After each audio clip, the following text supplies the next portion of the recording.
There is a fifth dimension, beyond that which is known to man. It is a dimension as vast as space and as timeless as infinity. It is the middle ground between light and shadow, between science and superstition, and it lies between the pit of man's fears and the summit of his knowledge. This is the dimension of imagination. It is an area which we call the Kaalia Zone.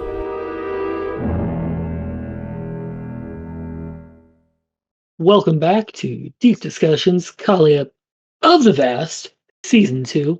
Clay and myself, that's the MTG. 3 drinks, not 4 drinks, not 2, just 3. We're going to be discussing cards released since the last season that we did back in 2020. Welcome back, ladies and gentlemen. Hopefully, the tone of my voice is not aching upon the ears, and everything is crystal clear and buttery smooth and nice and warm and loving as compared to episode 1, which we discovered after the fact we were experiencing audio issues, and in an effort to save 5 hours of work, I tried to do some post-production to cover that up.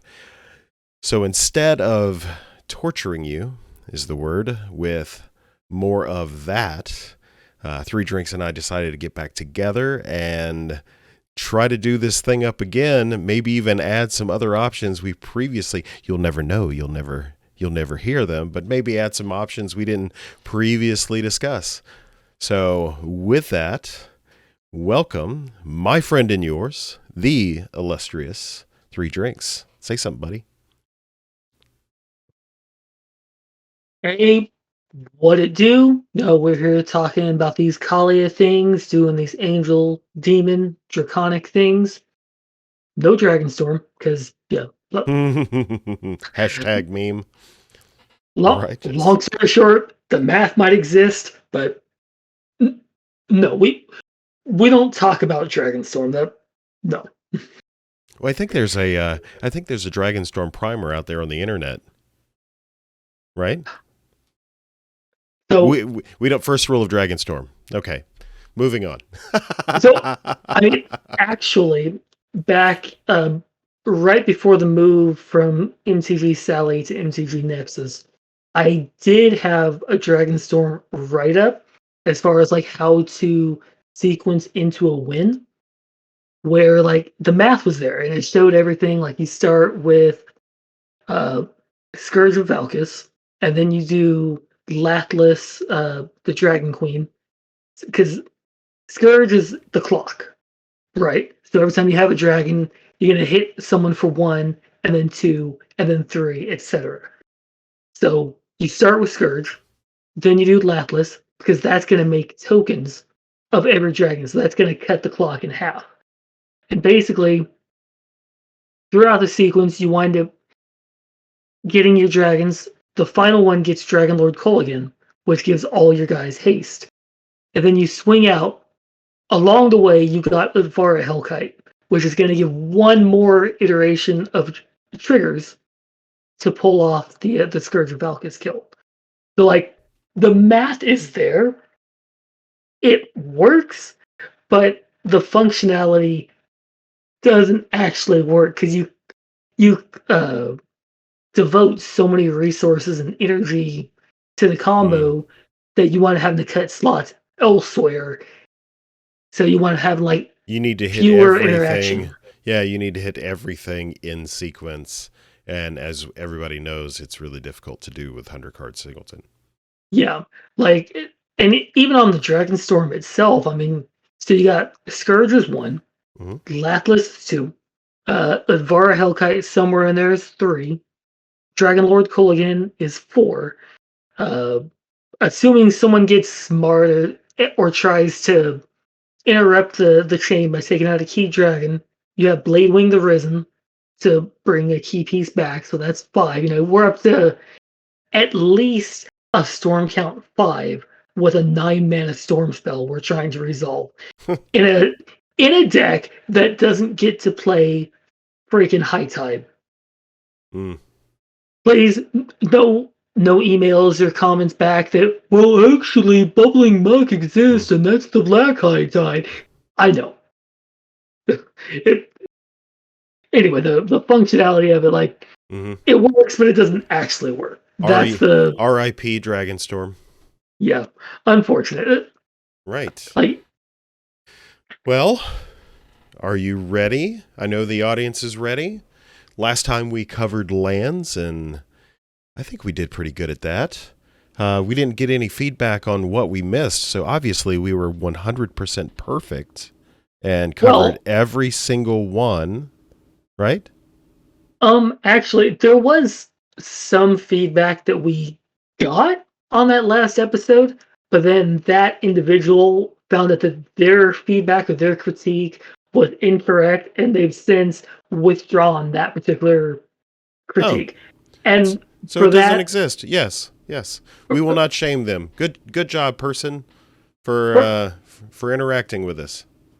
for that person, I say thank you for bringing that to our attention and being able to discuss that interaction and why it happens to work in a very calm and responsible, mature adult sort of way. Absolutely, because that doesn't happen on the internet these days.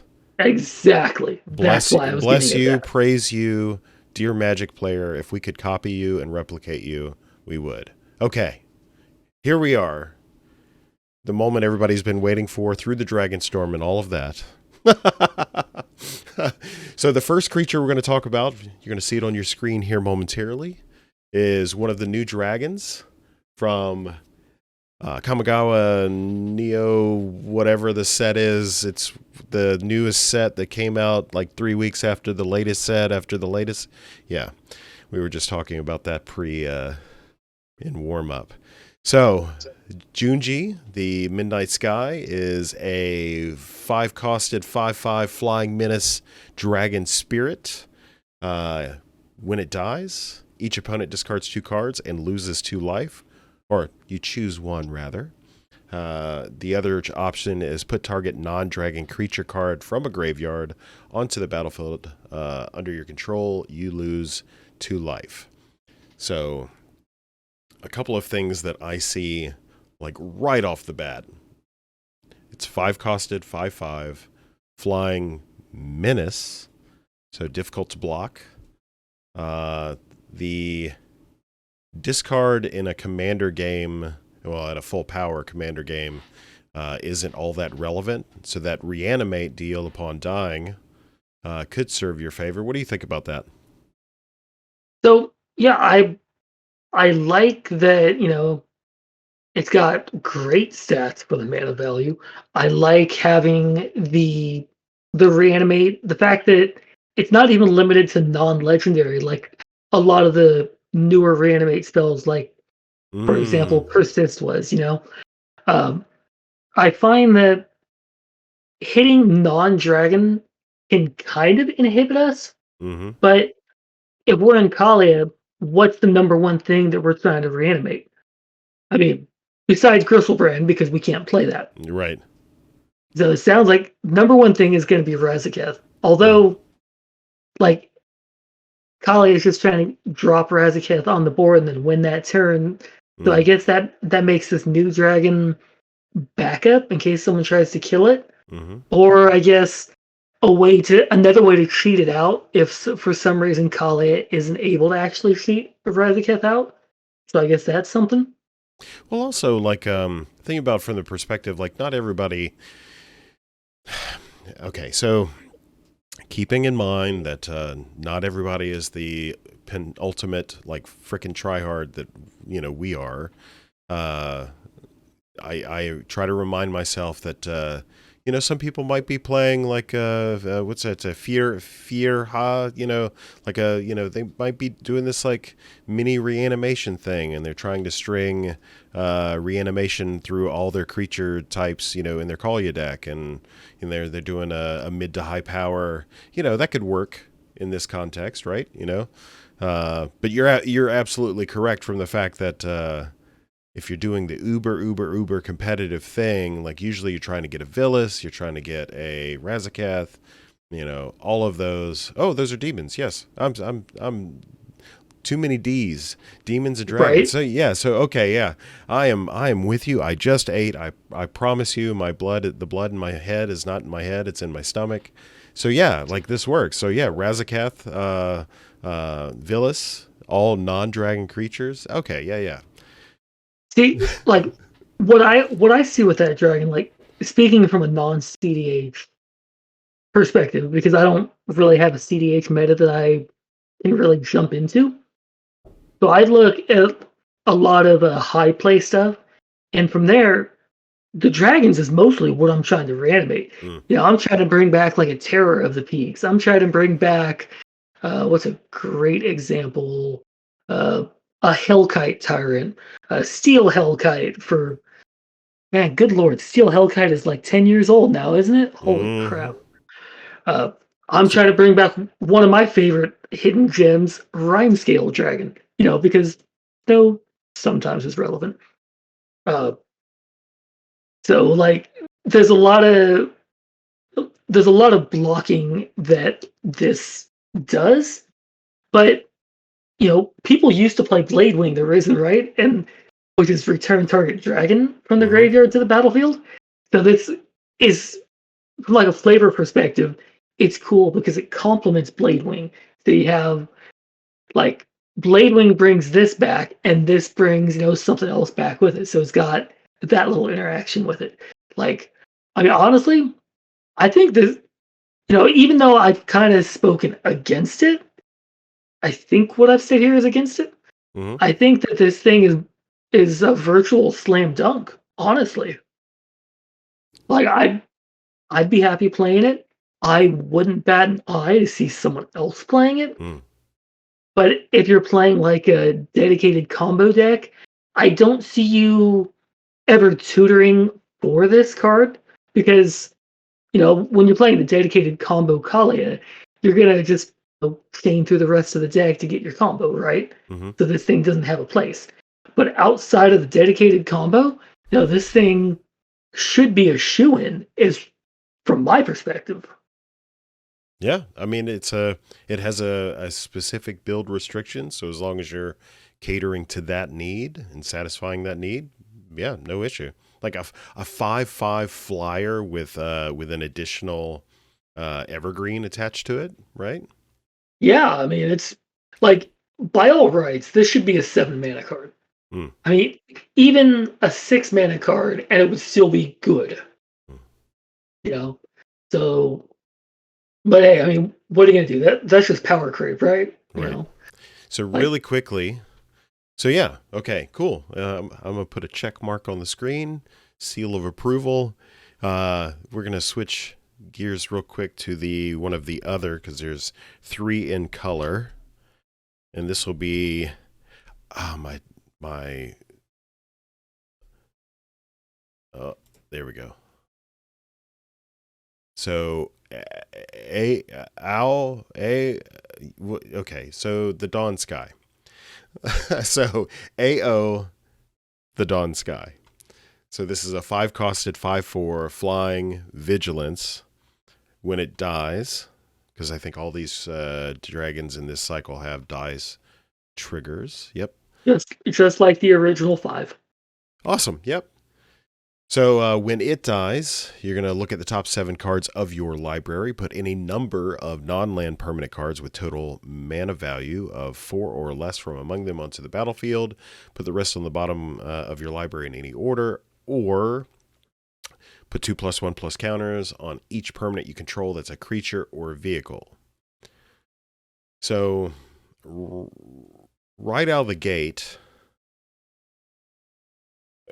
Okay, so right out of the gate, that first ability is interesting because it's seemingly antithetical to everything that you want to do in a regular Kaalia deck, whether that's mid power, you know, what have you. Like this might have some weird application in a CDH deck where you're trying to get Lion's Eye and Underworld Breach and that kind of stuff, because you're looking at low CMC value, or excuse me, mana value permanents, but all of those would have to be in the top 7 of your library from there. So I don't know. I mean, it probably has some applications somewhere. I'm just not sure if Kaalia the Vast is it. So what I see from this card is, one, this is not a Kaalia card. Two, what I see from this card is two very distinct homes. I see Alesha, who smiles at death. Mm. You know, there's going to be a lot of stuff that you can work with that mana value for in an Alesha deck. The other place I see it is Teysa Karlov, because she doubles all of your dice triggers. Mm. So you're going to get that digging out of the top 7 twice. As far as Kaalia, there's no home for that. Not even in the other Kaalia. I mean, yeah, you know, it's nice that it's a 5 mana 5/4, but I'm not getting enough to really milk that value. Like, yeah, it's unpredictable. Like if there was some other way, like you'd have to add cards to it. So like scroll rack, like have all these other permanents on the battlefield to try to manipulate, you know, but that means you'd have to have part of the answers in your hand, you know, part of those in the top 7, and you'd have to be able to shuffle those around to be able to look at those top 7 and, you know, put that total mana value of 4 or less onto the battlefield and get something meaningful out of it. So that's just seemingly like too many hoops. you know what is also good in any kind of a Cheerios type of deck? Mm. There's the, you know, and for those that might not be aware of the term, Cheerios is a legacy deck that just aims to drop a bunch of like 0 cost artifacts, creatures, ornithopters, uh, Phyrexian walkers, you know, stuff like that. And you typically they're chained off of like a glimpse of nature turn, Mm-hmm. so you keep drawing a card off them until you find your combo piece. So I see this Yosai would do that in a similar role. But if you want a white legendary dragon spirit, do yourself a favor. Just play Yosai the Morningstar. It doesn't get any better than the OG, huh? That was the original combo interactions I played in Kaalia. Back in 2011, 2012 was Kaalia, Sword of Light and Shadow, and Yosai. Game Attack, over. drop Yosai with Kaalia's trigger. Before damage, stack Yosai to Phyrexian Tower, High Market, Diamond Valley if you're fancy, you know, insert outlet here. That'll tap them down, make them skip their untap. Kaalia hits with the sword. Oh, look, put Yosai back in your hand. That's a good way to win and a great way to get people to throw books at your head from across the table. Righteous. Cool. Okay, so I feel somewhat better discussing this card. We found something for it. Let's try the third and the last one from this cycle. Atsushi, the Blazing Sky. So Atsushi reads, now this one compared to the last two is a 4-cost 4/4, not a 5-cost 5 whatever, but a 4-cost 4/4, flying trample. When Atsushi dies, choose one, exile the top 2 cards of your library until the end of turn, your next turn rather. You may play those cards, or you can create 3 treasure tokens. Your thoughts? Yeah, so, well, first off, I like this card, and I'm glad that I bought one, but without pre-ordering it for that ridiculous $50 price tag it was going for. Mm-hmm. This is not a $50 card. But, I mean, the trigger is good. Both modes, you know, it's 4 mana. It's going to give you 3 treasure back, so if you have, like, one of the altars, you can actually net mana off of it. You can play it just for value, just to draw a couple of cards with it. Mm-hmm. You know, people, you know, it's still a 4 mana 4/4. Like, people are going to have to deal with it eventually. Yeah. They can't just take 4 every turn.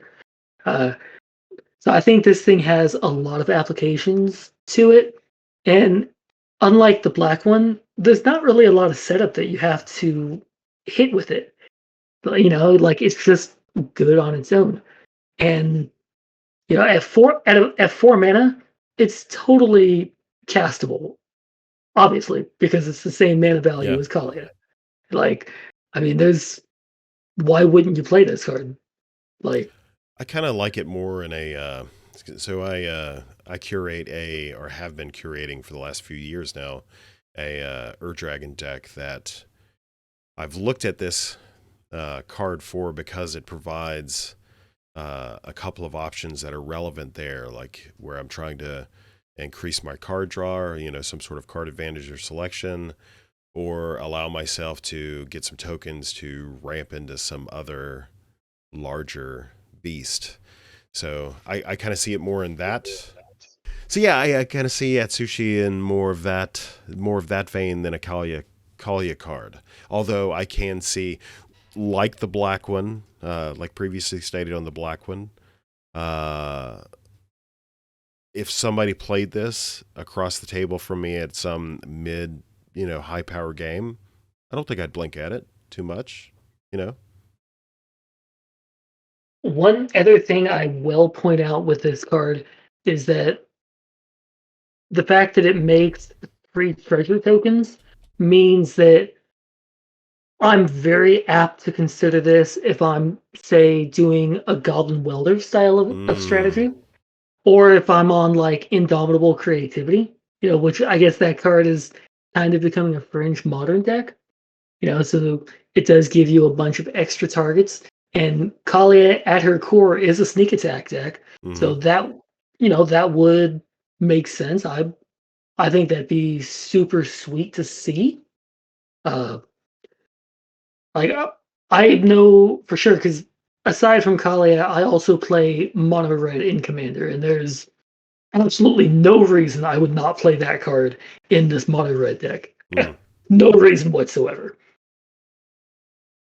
Oh, and benefit, I'm also playing Mountain Stronghold, so I can give all my Red Legends banding, put all the damage on that thing, and make sure I get my trigger. We did it. Righteous. Okay, I feel confident about Atsushi. All right, ready for the next one? Well, so how could you not feel confident about Atsushi? Like, I just gave you a legitimate strategy involving banding. I mean, that's an automatic win, right? Right. I mean, flavor win, if anything.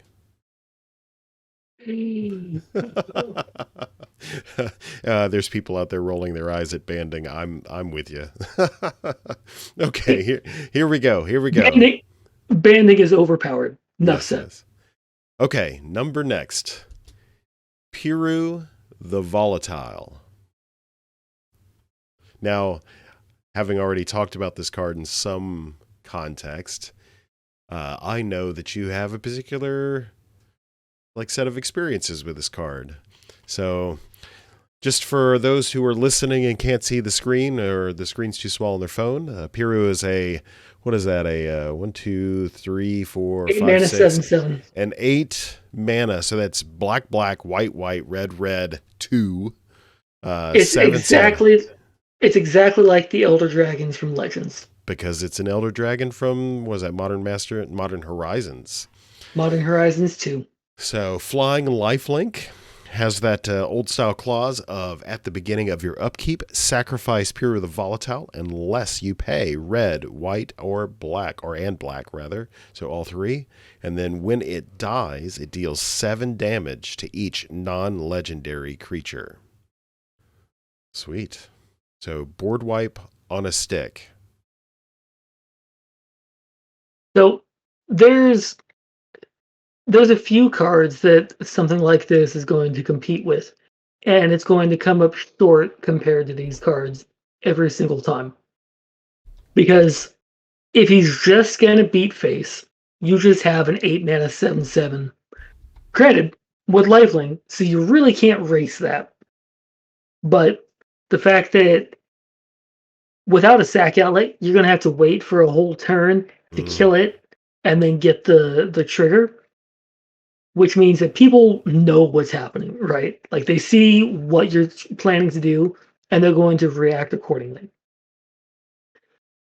So rather, well, that said, I have a soft spot for this card because I have the sweet old frame print, with the, and it's a beautiful look. I like the nostalgia of it.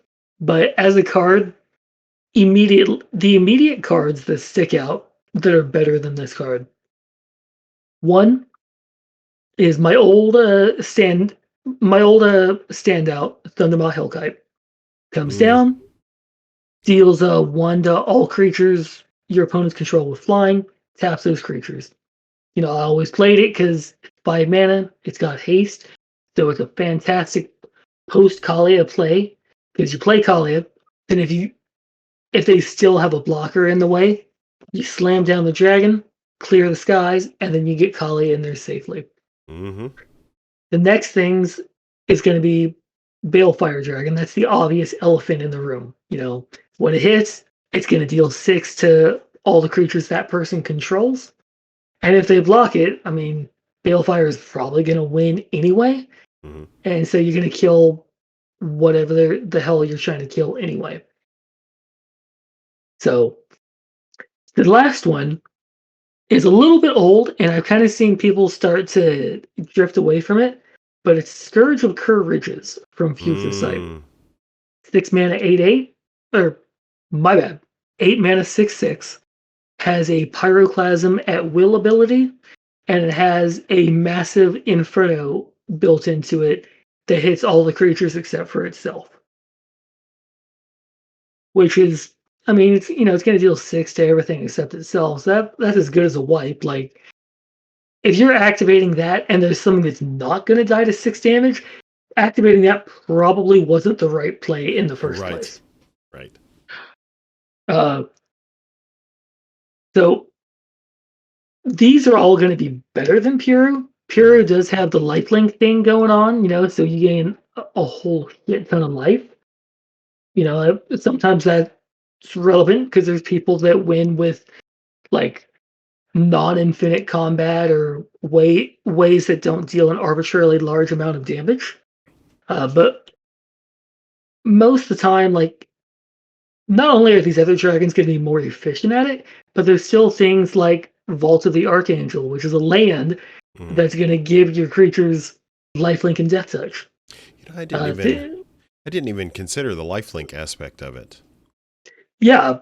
Hell, there's ways recently to give you guys lifelink. Things like Basilisk Collar. We can go super cheap with Gorgon Flail to give them all death touch. There's hell, if you want to go real jank, there's what is it, Blight Sickle that gives the creature +1/+0 and Wither. Like there's a lot of things, and I like Hero, but as a card, like there's a lot of things that is just doing what it's doing better. Right, but I mean, so just two things to consider. Like especially, well, so that'd be 3 things. So the first thing was the lifelink. I didn't think about that or make that connection. I mean, the set's been out for eons now, but I didn't make the connection between the damage to each non-legendary creature and the lifelink. And then you have the non-legendary clause, so protects our girl, or just doesn't hit our girl, doesn't hit other. And let's face it, most of the ADDs that we're playing are legendary creatures. So it kind of saves the team a little bit. You just have to... There's a component, and thankfully there's not really any shortage in Mardu of sack outlets, right? Like, so you just gotta... If you're going to play this card, if you're going to employ this card, you're going to want to... build in a number of those sack outlets so that way you can kind of do this more at will versus, giving up your ability to interact at instant speed. So, yeah. Yeah, it's like I said, like, I mean, it works. It has a job and it can do the job, but I don't think it should ever be the first choice that you come to. Like That's I fair. get at the same time, I get that Balefire Dragon is for whatever reason a $30 card, and that's kind of a lot of money for a 7-mana 6/6 creature that sees no play in anything that's not an unsanctioned format. Like that's a lot. That's a lot to Whereas you can bring get the yourself territory. promo foil version of this one for $1. Yep, Oh, $1 or less. or less, yes. So like the extended art, or the old frame that you were talking about is 27 cents as of this recording. Number 422. Yep. That's exactly why I have that. I mean, So- I'm cheap, so I'm gonna go with the cheap card anyway. But I like my retro frame. It just so happens that both worlds are aligning there. Right. So, Okay, cool. All right, that's Piru. Let's knock out this next one. Are you ready? The next one go ahead. up to plate. Velomachus Lorehold. Now, I was really excited about this card, specifically for that Ur-Dragon deck, that aforementioned Ur-Dragon deck, because in that deck it does everything that I want it to do. Like, I play a bunch of ramp spells, I play a bunch of cost reducing stuff, all in the instant and sorcery spell slots, to make sure that when I cast this bad boy or girl or what have you, Velomachus, whenever this thing hits the table, it's ready to rock, and I don't have to worry about whiffing too much off the top 7. So with that said, I think I prefaced that enough. I play, in that deck, I want to say it's 19 like heavy hitting dragons in that deck, which is about the same number that you're going to play in a mid to high power Kaalia deck. In our first series, you heard us harping on the people that played like 30 angels, demons, and dragons in their deck.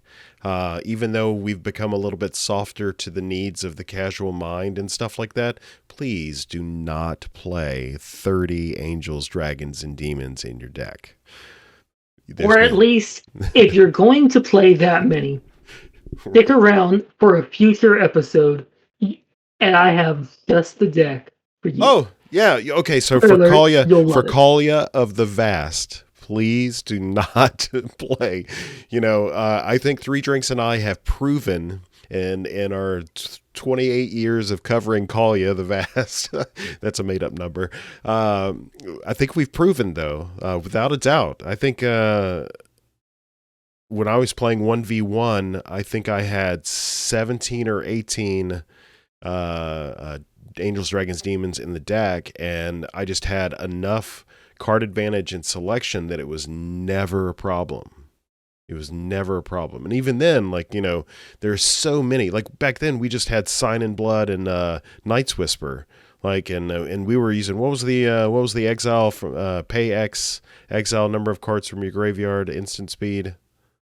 Skeletal Scrying, and that card is still an instant speed Mind Spring. It's still amazing. So, but back then, that's all we had. We had to figure out other ways to generate card advantage, land tax, which is still a great way to do it. But it isn't a traditional way to just put cards in your hand. You had to figure out ways to thin your deck, or it wasn't as now we've got. There's just so many. Every other set they print a 2-mana sacrifice an artifact or sacrifice a creature, draw 2 cards. That kind of stuff. So, and there's infinite ways to make treasures now. So card advantage should not be a problem. I can see somebody playing a battle cruiser style something and doing maybe 21 to 24. If that's your jam, cool. Still, you have enough room in there. And in fact, the reason why I'm kind of harping on this a little bit is because if you stay down in those like low 20s to like high teens, right?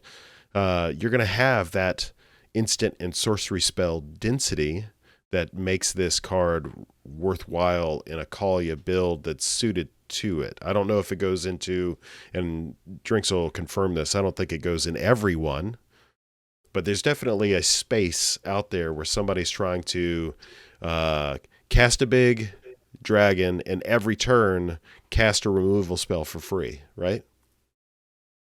Yeah. So let me actually, because Oh, I didn't read it, did I? no, So, no, you didn't. So okay. it says when Velomachus Lorehold attacks, look at the top 7 cards of your library.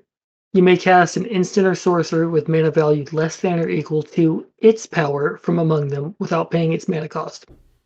Put the rest on the bottom of your library in a random order. So there's the difference that makes this card between playable and unplayable is because of that first sentence. Yep. Right Had before the this thing comma. said, had this thing said, when this deals combat damage to a player, slam dunk, instant. But the fact that it only triggers when it's declared as an attacker, guess what that means? It's rubbing right against that nasty old flame blast syndrome. That means that if you drop it with Kaalia, you're not going to get that trigger the first turn. Nope. So you're going to drop it, hope that people let you untap with your giant, scary 7 mana 5/5 dragon. Spoiler alert, they're not going to let you do that. Mm-hmm. Well, the good news is with that. Mana for it. The good news there is, we get into this game of like, okay, so in this instance here, yes, you don't get the trigger off of dropping off of Kaalia because of Flame Blast. I kept calling it Fire Blast because of the Flame Blast. But you just created a lightning rod that's not your commander. And later in the game, for whatever reason, if you get priced out of casting or getting Kaalia into the battlefield because of commander tax or what have you, everybody's picking on you because they hate Kaalia and that sort of thing, you still have a mechanism in the deck that gains value through the combat step, not in the same way Kaalia does, but in a complementary way. Instead of dropping creatures, you're casting things for free. So you're maximizing your value in that way. So Three Drinks is absolutely correct in that that attack trigger is a son of a bitch. But, and this is a huge but, right? Just be cognizant of which build you're putting this in. If you're expecting like immediate, like fast, hard-hitting value, you're not going to get it.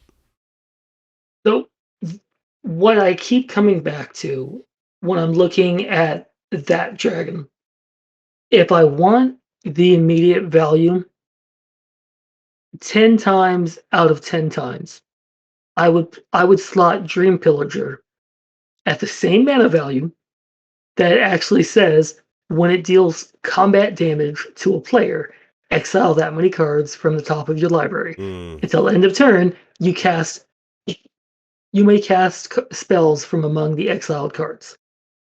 So that does work permanently. With Kaalia. That's permanently, right? Like you just keep exiling them, and you can, as long as you still have that same copy of.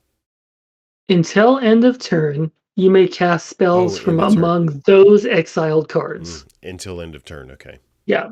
So basically, you're going to get a draw for. One of those is probably going to be a land, maybe even a land after you made a land drop.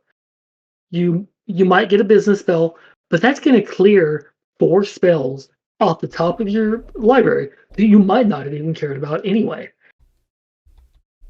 And it works with the commander, so you could actually Kaalia Dream Pillager without spending any mana. So you have all your mana to look at as you get that big draw 4. That's fair. I would play that over the elf. I'm biased. I have a love affair with Velomachus. Lorehold. This card, I love it. Anytime, now of course this is in Ur-Dragon. Anytime I slam this on the table, everybody at the table knows it's party time because I've built my deck to I've paired this and Niv Mizzet together, the new Niv Mizzet, the five cost Wooburg one. So Right.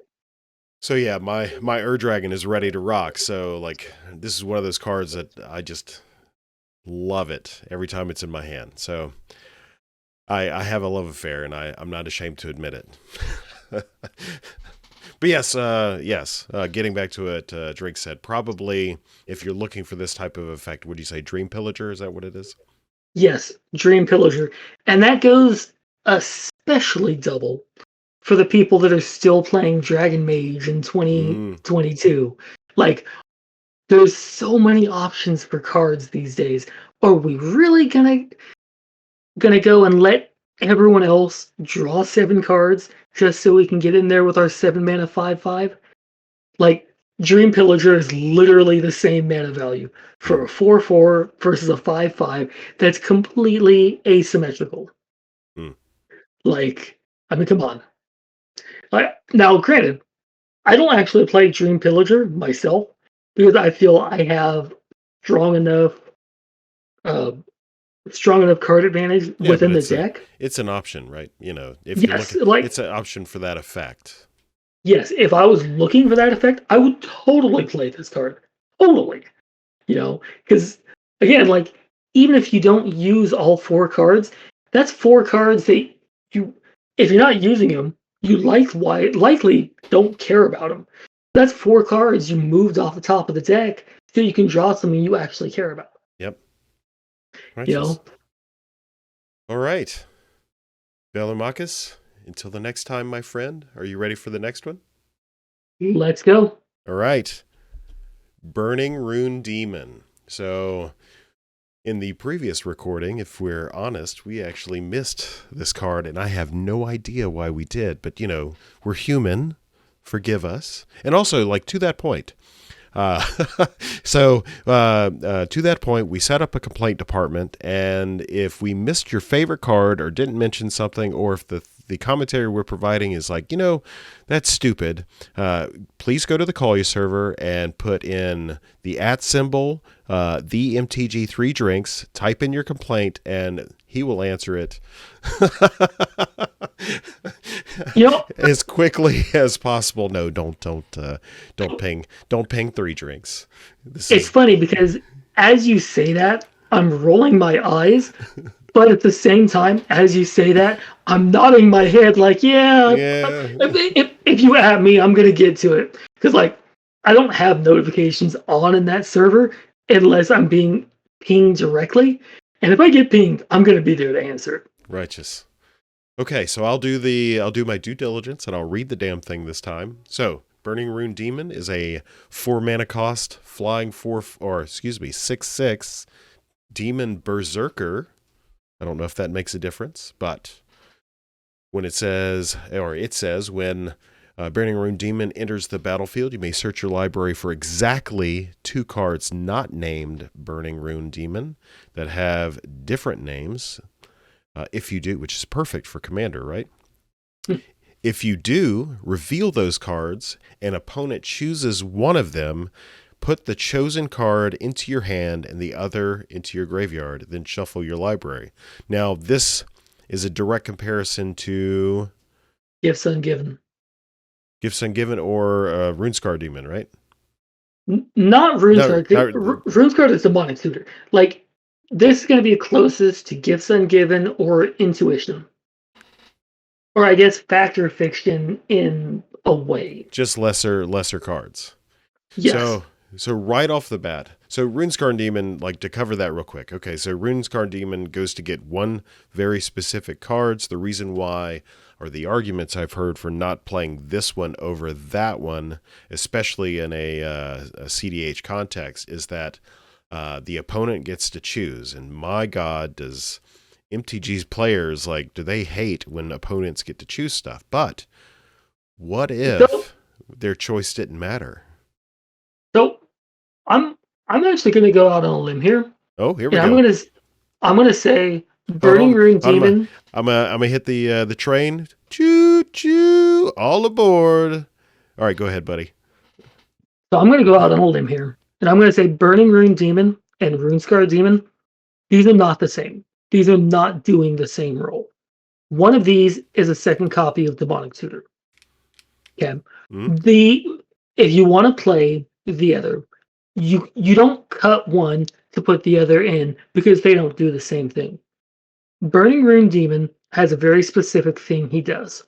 He wants to get something that makes your opponent's choice irrelevant. In like a legacy context, this would be where you intuition for something like Life from the Loam, Academy Ruins, and Engineered Explosives, where anything that the opponent gives you doesn't matter because you're going to get them all. Mm-hmm. With Burning Rune Demon, you have one less card. Yeah, my top two is Savine's Reclamation and damn it, the red card that Underworld Breach. Jesus, it's been a long day. Forgive me, but yeah, like exactly that. Like it doesn't matter what they pick. For me, I'm gonna like my go-to pile with a card like this, and this is really going to show why I'm more of a high power player and not a CDH player. But I'm going to take Unburial Rites and Ardent Elementalist. Because if they give me the rights, I'm just going to go and reanimate whatever the hell I care about reanimating. If you give me the Elementalist, well, I can still flash back the rights, or I can play the Elementalist to get back the rights or whatever other instant or sorcery in my graveyard that I care about getting. Another great example is something like Buried Ruin plus Mindslaver. I mean, you're either going to slave someone, or you're going to play Buried Ruin, get the slaver back, and then slave someone. Old school slaver combo. Yep. Or, I mean, you can just get what's a great example? Terminate and Infernal Grasp. So either way, you're going to get a 2-mana kill spell that kills any creature. Mm-hmm. Like that's really simple, but sometimes you can make you just need to make sure you get a kill. Right. Yeah, you can make it as simple or as complex as possible, but I think you hit the nail on, now that I've been thinking about it, I think you hit the nail on the head. Like these, this and RuneScarred are not the same card. Not at all. So, and I think this is the first time it's actually been said out loud in that context. Because on the server, when this card was spoiled, eons ago, because it's early 21, right? So yep. When this card was spoiled, we were immediately talking about supplanting the opportunity to supplant RuneScarred as an option. Now this is from the CDH perspective, as an option to grab the aforementioned Savine's Reclamation and Underworld Breach to initiate, some sort of combo loop. Or if you had Breach in hand or Lion's Eye Diamond or whatever card that you had in hand, you're just basically getting Savine's in the other one. Mm-hmm. Now, like both of the cards do have the same incredible interaction with. Apparently, it's an Unfinity card, so I guess it's not even going to be legal in the first place. But it's called Saw in Half, which says destroy target creature. If that creature dies this way, its controller creates 2 tokens that are copies of that creature, except their base power is half that creature's power, and their base toughness is half that creature's toughness. Round up each time. So in the case of RuneScarred and Burning Rune, you don't give a crap about what their stats are. You're just going for the tutor. So you saw in half, especially saw in half the Burning Rune. So you're going to get effectively a Gifts Ungiven because you're going to search for a total of 4 cards and you're going to put 2 of those in your hand. But I guess that's kind of a moot point because Unfinity isn't, it's an unset. So it's not going to be legal in the first place, right? So why the hell this card is pre-selling for $8 is totally beyond me. Rule 0 conversation, man. Hey, if we're gonna rule 0 stuff, then people are gonna let me play my Sword of D&D, my R&D Secret Lair, and my Astronaut coupon. Have fun putting all those cards up there on the preview screen in the video. Will do. For those of you that might be unaware, the interaction between those two is Astronaut's coupon is a 0-cost artifact that says tap, sacrifice, target player gets you target drink. Errata, you pay all costs for said drink. R&D Secret Lair says play cards as written, ignore all errata. The interaction then is you make opponent get you a drink, and they're the ones buying it. Just little fun silliness, and I always loved that particular combo from years and years ago. That was definitely played that in some of my high school days. Oh man, we are showing our age a little bit. That's okay. Okay, so Burning Room Demon, check mark. I think we covered that well. You ready for the next one? I think we did. Go ahead. Okay. Varagoth, Blood Sky Sire. Okay, we talked about this. We talked about this previously, because this has a very tempting. In fact, it was the demonic tutor aspect of it that people talked about enough. We'll get to that in a second. So it's a 3-mana, 2/3 with Death Touch. It has the Boast ability that is one black and another, and it says target player searches their library for a card, then shuffles their library and puts that card on top of it. And people were looking at it specifically like, you know what? All I have to do is play this, wait a turn, attack in with a Death Toucher, and boom. I've got a Demonic Tutor every turn, because who's going to block a Death Toucher, right? And it's a demon, so there's a few, like, this thing has a lot of positive points going for it. You know, who doesn't like getting extra tutors? Who doesn't like having demons that are 3 mana value? You know, and this sounds really good. But one, that the ability down there, it's Boast ability. Activate this ability only if this creature attack this turn. You know what that reads an awful lot like? Mm-hmm. Flame Blast Dragon. Next point against it. Second point. This is a top of library tutor. Now, when you read this, it's really easy to think this is Demonic Tutor. This is not Demonic Tutor. This is Cruel Tutor. Compare those two cards next to each other, as I'm sure Clay is going to put them both on the screen, side by side. Yep. Not just 1 mana less, but Cruel Tutor is the slowest, most crappy, janky tutor in all of Magic. This 3 mana, sorcery speed, top deck tutor. Oh my god, why do you freaking exist? Yeah, it's the last tutor on anybody's list to put into anything. In fact, it's so bad that people are playing. Now we've since figured out a way to break it, but what's that 2 mana artifact that taps and tutors, but then you pass it? Wishclaw Talisman. Wishclaw Talisman. So yeah, it's so bad that we'd rather play Wishclaw Talisman and then figure out a way to mitigate, the opponent's aspect of that card. That's how bad Cruel Tutor is. Cruel Tutor is so bad, it makes me want to go back to transmuting Dimir House Guard in 2022. Which FYI, I still do.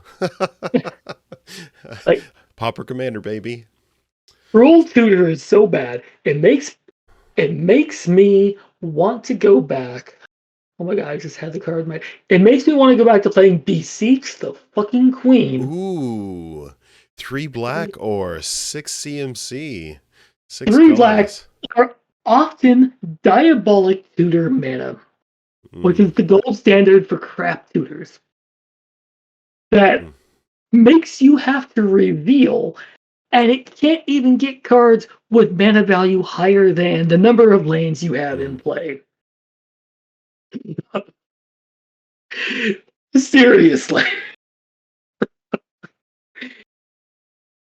So yeah, I definitely wanted to, because we've covered a lot of good ones, and I wanted to, not to say that this has its place somewhere, probably at a mid-power table where someone's just trying to do their thing and generate value, that kind of stuff. The promo card is $4. Promo foil is $4. The Kaldheim, just regular version is $3.19. Or excuse me, $2.27. Like, I mean, yep. as of this recording, I mean it. So there is role, and I say that singular for Vargoth. But spoiler alert! Stay tuned for a future episode. Oh, there we go. Yes, absolutely. Okay, Vargoth, my friend, you've served us well. You ready for the next and last creature we're going to review? Sweet. Oop, we got 2. Goldspan Dragon. There you go. Yeah, 5 mana, 4/4, flying haste. Whenever it... What's that? Oh, I said 5 mana, but effectively it's only a 3 mana card. Correct, yeah. So whenever Goldspan Dragon attacks or becomes the target of a spell, create a treasure token. Treasures you control have tap, sacrifice this artifact, add 2 mana of any one color. So I saved this bad boy for last, mainly because I've got my my sort on my Scryfall page that I'm referencing, sorted by EDH Rec popularity, and we started with the least popular cards and getting to the most popular cards. Don't use EDH Rec as the gold standard for what is good. Use it as the gold standard for what is popular.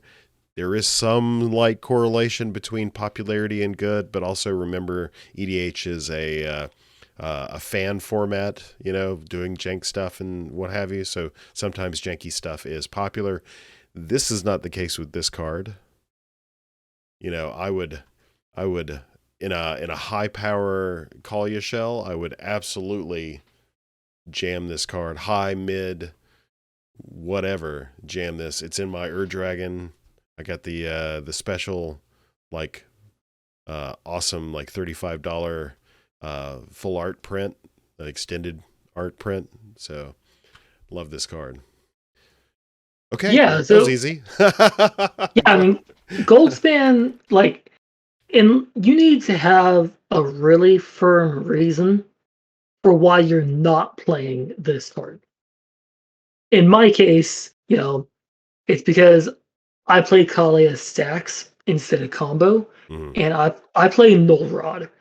Null Rod says, F your treasures. Because, and I do that because so many people take their treasures for granted that, I think there's a real opportune moment to be able to put the brakes on them, because all of a sudden they're making a bunch of treasures, but they're smothering tides that they can't use. Maybe they skipped on lands because they went over reliant on those, right? And now they're just neutered.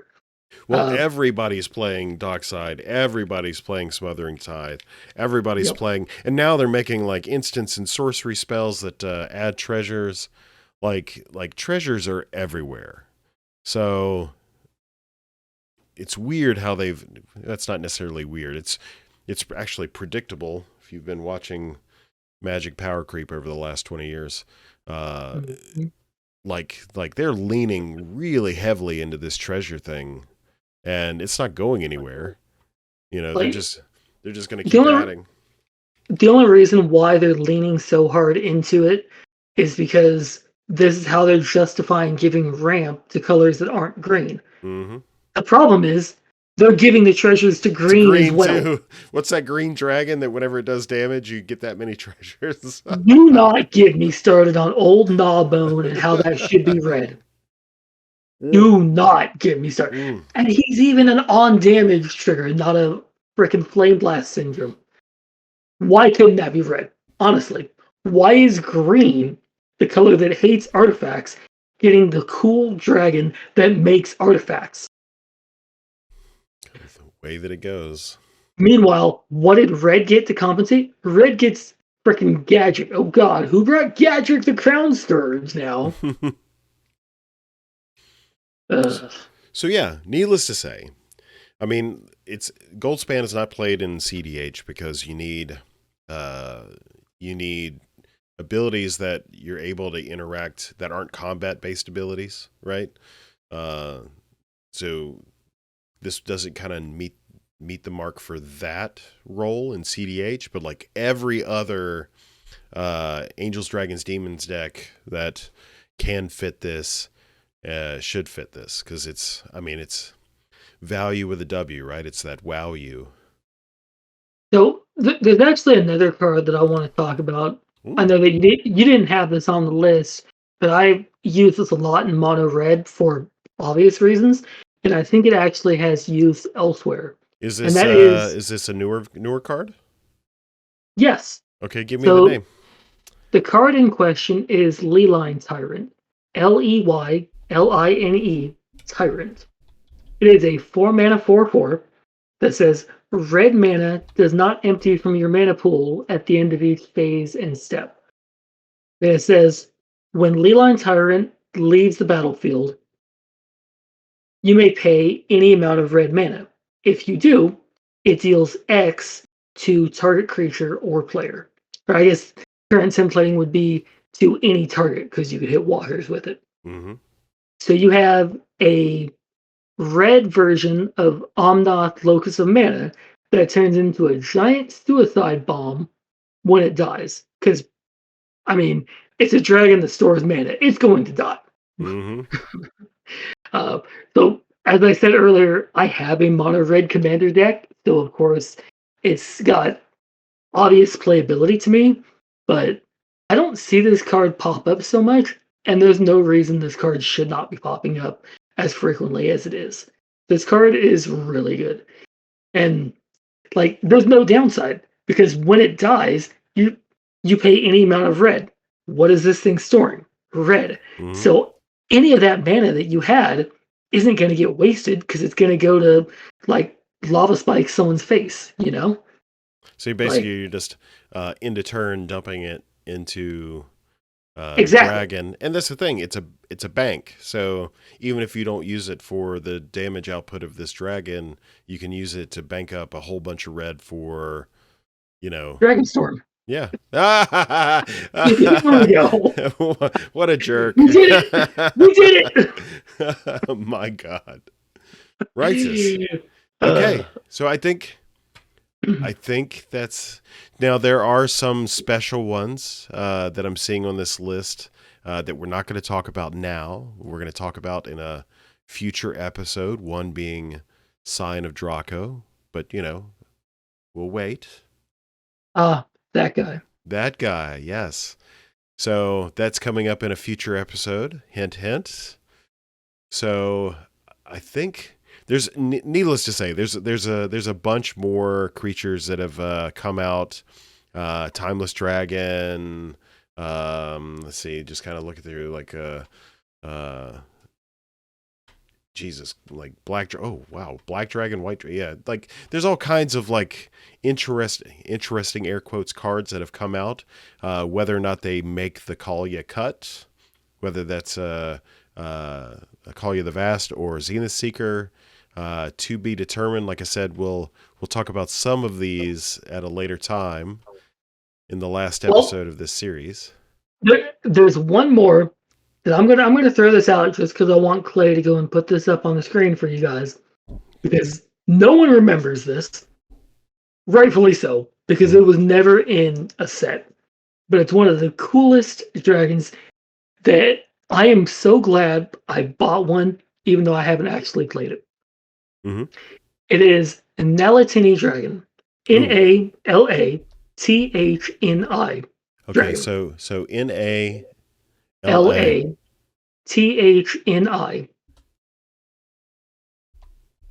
This is a Oh, this is a 4-mana 1/1 that Oh my god. says, Flying yeah, lightning. Oh my god. it even has the Dragon Whelp clause, so you can't pump it more than 3 times without it choking on its own breath. That this was actually a promotional card back Dragon when, Con. yep, from Here, I'll Dragon bring it. Con. This is around the era when Arena and Series of Estar were the book promo cards. Uh, is it good? No, I can honestly say it's not. But I wanted Clay to put it up there on the screen because I love the card. I love this. If you're familiar with D&D, it reminds me of a pseudo dragon Mm. familiar. Uh, I mean, it's a fun little thing. I mean, banding is super good. It's a great ability. Super broken in combat once you understand it, and not just because you're going to make people dig into the comprehensive rules to learn. Oh crap! That's how you're totally breaking combat over here. Uh, Trample. anyway, not just trample, but just the fact that I get to dictate how the combat math works out. Like I assign your combat damage, like the like especially on defense. Like holy crap! I mean, you just can't swing into someone It's a that little. got an It's a open little banding. small. It's a little small on the screen, but it says, if any creatures with banding you control are blocking or being blocked by a creature, you divide that creature's combat damage, not its controller, among any of the creatures being blocked or it's being blocked by or is blocking. So Yep. this is Yeah. we're you can tell we're late in the episode because Three Jinx is doing that flex, that old school flex. Wow, from Dragon Con 1994. How many of you? Yep. How many of you listening were born since then? So okay, so that is So, our well, what? Dragon Con 94, I was 11. I was about to join the army. I was no, I was in my. Depending on when Dragon Con happened, I was in my either starting my senior year or the end of my uh, or junior year. So You've got a few years on me then. one or two. Yeah. So yeah, okay. So that's the creature episode. Now, as always, I am quite sure that we have missed something. We are not as omniscient as we used to be. Like I feel like when we did this series the last time, it was one hell of a lot easier. We had a hell of a lot easier of a time remembering cards because the ramping up of production wasn't as great back then. So I feel like, yeah, I feel like these days it's quite possible that we would inadvertently miss something. I don't know. Like we're gonna catch all the popular stuff, so there's probably some corner case stuff that we, didn't catch. But like, hot takes are hot takes, and they're free. You know, join the Call Your server down below, like link in description. Ping one of us, myself, Clay, MTG, or is it the MTG Three Drinks? That is correct. Oh, Speaking of hot takes are an opinion. And my opinion is worth exactly how much you paid for it. mm-hmm. Right. Unfortunately I can't actually take credit for that line. You can I actually took that line from Dave Ramsey, so you can go and give him your messages, your Yeah, hate mail, or what have you if you don't like that line. you can add him. Okay, right Yeah. on. Okay, so this concludes our creature episode. We'll be back in 3 weeks. I think is when the episodes are typically airing. I have other stuff coming out in between and stuff like that. So 3 weeks to the day, every Sunday, new episode of this this season's podcast will come out. So in 3 weeks, you will hear the episode concerning. So I don't know at this point. I don't know if it's going to be enchantments and artifacts, or if it's just going to be enchantments then artifacts in a follow-up episode. You just never know. So we'll be talking about enchantments first, for sure. So until then, I am your friend Clay, also with your friend the MTG3 Drinks, and we'll see you on the flip side. Not 2, but 3. Nice. All right, thank you, friends. We'll catch you on the flip side.